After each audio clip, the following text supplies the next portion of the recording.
I suggest na maging open ka sa agent mo when it comes to your source of income or gross monthly income para mas mapabilis, para less hassle, and hindi na rin paulit-ulit yung process mo ng pag-a-apply when you're applying for a bank loan or financing or maybe pag-ibig kapag magpa-purchase ka ng property mo. So, may mga clients kasi ako na 'pag nag-a-apply sila ng bank loan tapos tinanong ko na or pinag-usapan na namin yung monthly income nila or yung source of income or gross monthly income, medyo hindi na sila nagre-reply.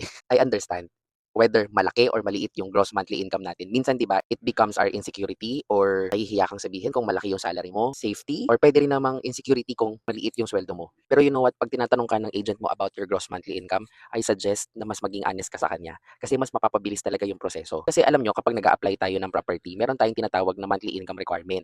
Actually, safety natin yon as an applicant. For example, nag-a-apply ako ng bank financing para makabili ako ng property, let's say house and lot.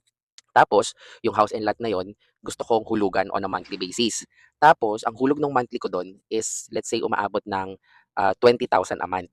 Okay, let's say nagpag-ibig ako tapos 20,000 a month. Kaya nanghihingi ang bangko or ang pag-ibig ng monthly income requirement mo is for your safety. Kasi ganito yan, para hindi ka mahirapan sa pagbabayad, inaalam ng bangko kung kaya mo bang bayaran yung property na binibili mo nang hindi nasa-sacrifice yung emergency fund mo, yung groceries mo, yung kuryente, yung tubig.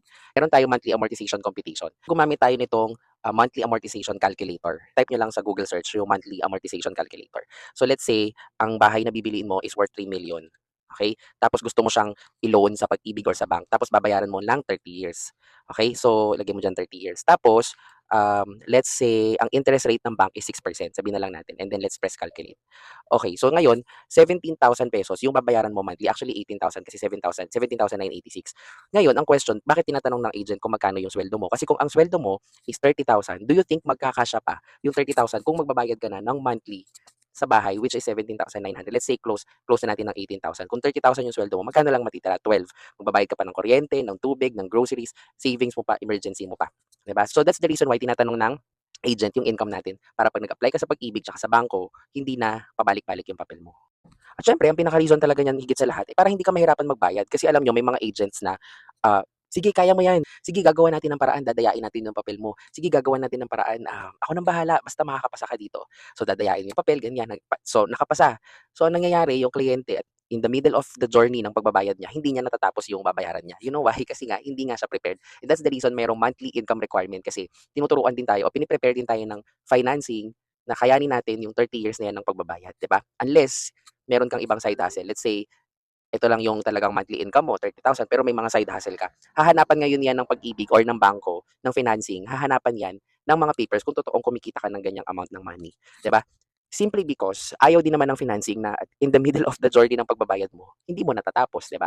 So gano'n lang naman 'yun, 'yun lang naman yung reason nun. Kaya so 'yan yung reason kung bakit nagtatanong kami kung magkano yung gross monthly income mo. So next time, mag-a-apply ka ng financing para sa gusto mong bahay at lupa at tinanong ka ng agent mo kung magkano yung gross monthly income mo, huwag kang mahiya. Ginagawa lang nila 'yun para maproteksyonan ka nila.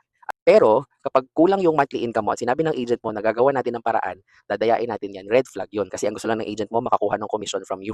At syempre pagkatapos nun problema mo naman na 'yun, eh, 'di ba, hindi niya na problema 'yun. Ako personally, mas feeling ko mas nakatulong ako sa buyer or sa client kung natulungan ko siya, hindi lang sa process ng application kundi sa buong proseso ng pag-acquire niya ng property.